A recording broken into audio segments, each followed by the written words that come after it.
Faut-il dépoussiérer le concours d'accès à la fonction publique ou faut-il tout simplement le faire rentrer dans notre époque? On va en parler avec mon invité Flavien Taille. Bonjour. Bonjour Nicolas. Donc, CEO de Teia, est-ce que vous pourriez juste rappeler ce que c'est pour les spectateurs? Alors TEIA, c'est une plateforme de formation et d'évaluation qui permet de créer, administrer et faire passer des examens sur ordinateur, en présentiel comme en distanciel.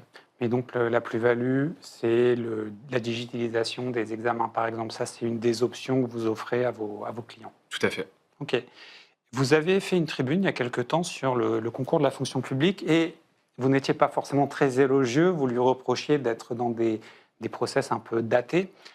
Aujourd'hui, qu'est-ce que vous reprochez enfin, qu'est-ce que vous voulez changer en premier lieu dans ce concours de la fonction publique? C'est déjà l'ouvrir à la digitalisation? C'est peut-être ça la première chose? Alors c'est vrai que les chiffres alertent de plus en plus. Il y a une tendance depuis plusieurs années, donc avec des postes non pourvus dans la fonction publique. Ça s'est accéléré plus récemment. Et nous avons changé les modalités d'évaluation dans le supérieur. On aimerait l'étendre dans la formation continue à l'évaluation dans les concours de la fonction publique, ce qui permettrait d'avoir un levier rapide et accessible pour l'attractivité de ces rôles. Oui, et ce que je disais dans votre tribune, c'est que d'une part, ça permettait aussi à plus de gens, notamment des gens qui vivent dans des zones un peu plus éloignées des centres d'examen, d'y participer. Et aussi, ça offrait de la flexibilité en termes de temps, en fait, de moments où on pouvait passer l'examen. C'est-à-dire que si on digitalise, techniquement, on offre plus de plages horaires, de jours d'examen potentiels. C'est ça aussi, ça c'est un élément important. Tout à fait, on peut hybrider la passation des concours entre le présentiel et le distanciel dans des centres ou même on pourrait imaginer de le faire chez les candidats. Ça améliore aussi l'accessibilité et c'est quelque chose qu'il faut, cela dit, mettre dans les règles des concours de la fonction publique pour qui l'équité est absolument Que essentielle. dans toutes les régions, on puisse appliquer Tout à fait. les mêmes formats. Il y a quand même une question qui se pose avec la digitalisation, l'utilisation des technologies, c'est que ça ne nous protège pas forcément de tous les biais. Par exemple, si on commence à donner des épreuves en digital, ou si on fait peut-être passer, par exemple, des parties d'entretien par des IA, comment on se protège des biais, notamment dans le prompt des IA ou des logiciels qui vont faire ces examens? C'est un gros enjeu.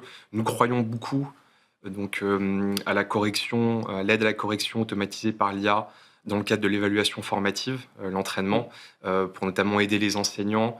On y croit aussi beaucoup dans le cadre des sciences, typiquement mathématiques, physique. Par ailleurs, pour ce qui est de la notation, le jugement de l'esprit critique, on pense qu'une correction entièrement manuelle prévaut encore dans l'évaluation sommative L'IA et est encore. certifiante.